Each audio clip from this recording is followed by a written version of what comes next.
of young people in the conference, and they met for a prayer meeting at the front of the big tabernacle, and they gathered for prayer, and I don't know, there may be 200 or 300 gathered, but people began to filter off and go off to their cottages and so on, because this was a big conference complex. And I was hungry now. I had a kind of a desperation. I saw that I was the odd man out.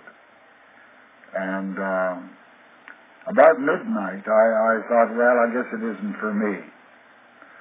And I've been in this prayer meeting, so I went to my cabin, and my cabin wasn't that far from the auditorium, and I just threw myself on the top of my bed, and as I lay there, I could hear them praying, and I could hear the sounds of joy coming from the tabernacle, and I don't know how long I lay there, but I got up again and I went back, and there was a young man deeply involved in the Spirit at a distance from me, and suddenly God put a faith in my heart to get up and go over and identify with him.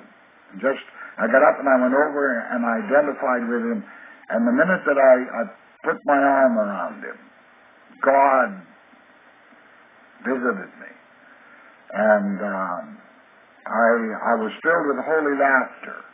I mean, this may sound strange to some people, but how God acts on people is different. I laughed with a laughter that I never laughed with before. It was holy. It was deep.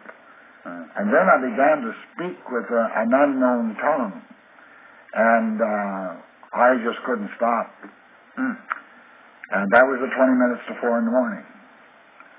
And for 3 days,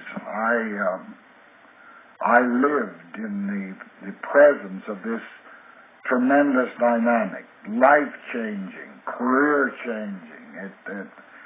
I go back to it again and again, especially in times of discouragement.